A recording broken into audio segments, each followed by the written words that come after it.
8 months ago, I put a proposal to Damian Gilbert. Show me the real man, but show me everything.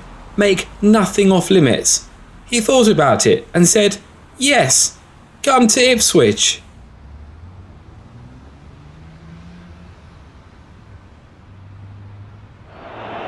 And Ipswich now just a last gasp away from winning the cup for the first time in their history. Damo. Darius, good to see you, mate.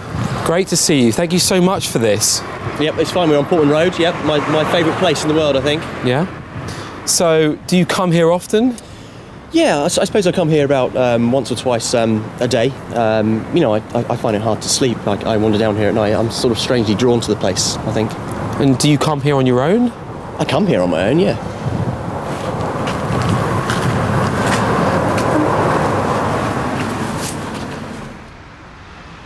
We began a journey together, a trip down memory lane, one littered with highs, but also bitter lows. So at 15 years old, you were at the top of your game. Some say that David Beckham was studying your moves. It must have come at such a bitter blow when you finally got that news from the doctor that, that you'd never be able to play football again.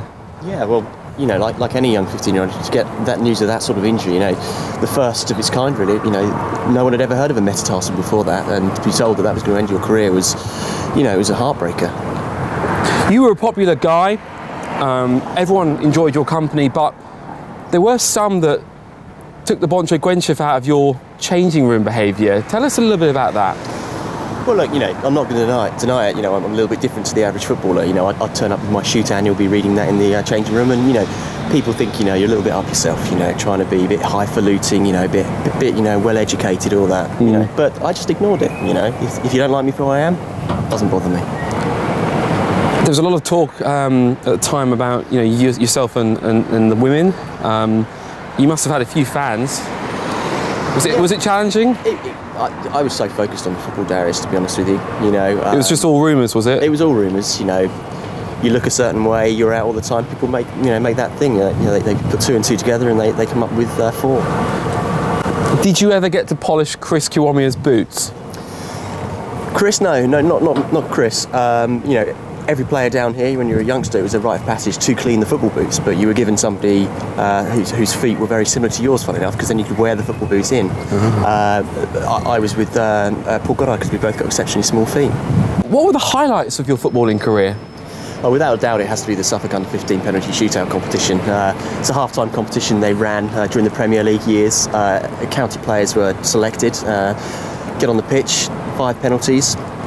Who scores the most wins, and you know, unsurprisingly, I was the winner. And in fact, I've got the trophy back home. Would you like me to go home and get it? I think we'll be all right on that. You were linked to several other clubs at the time, and there is a rumour that you did have some very private discussions with Norwich.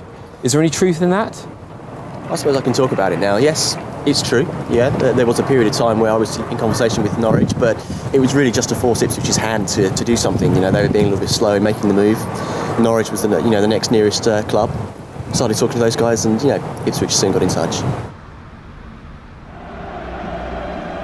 This time for young David Geddes. Oh, he's gone past Nelson. Across the face of the goal. That's got to be it, and it is it. And Ipswich have won. The first time in their history, and Bobby Robson, a smile lighting up his face. Maybe you'd give me one word to describe some of the past Ipswich Town football players. Is that something you do? Yeah. Okay. Richard Wright, for example. Big ears. Kieran Dyer. Short. Jason Dezelle. Big. John Walk. Walrus. Romeo Zonovan. Moustache. Terry Butcher. Blood. Mick Mills. Okay, don't worry. George Burley. Scottish. Craig Forrest. Canadian. Chris Kiwamia. Grease lightning. Boncho Gwenchef. Goal celebration. Vladimir Bozanovsky. Never heard of it. Okay.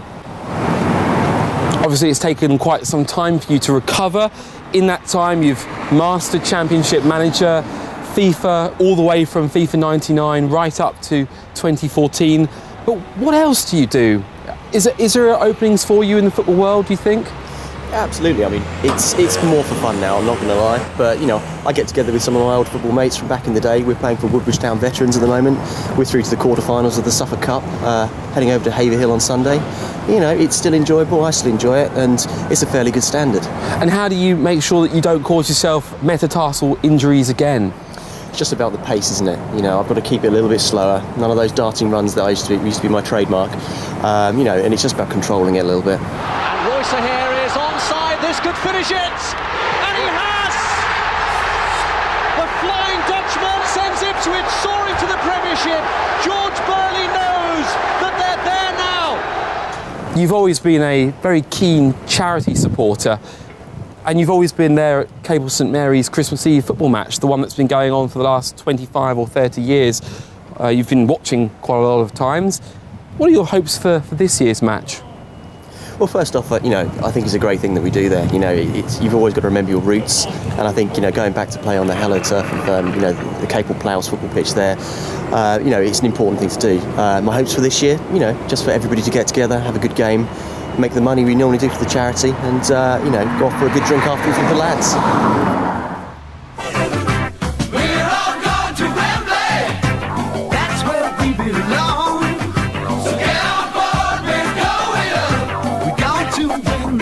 It's always a difficult one, isn't it, knowing if you want a matte or a shiny one?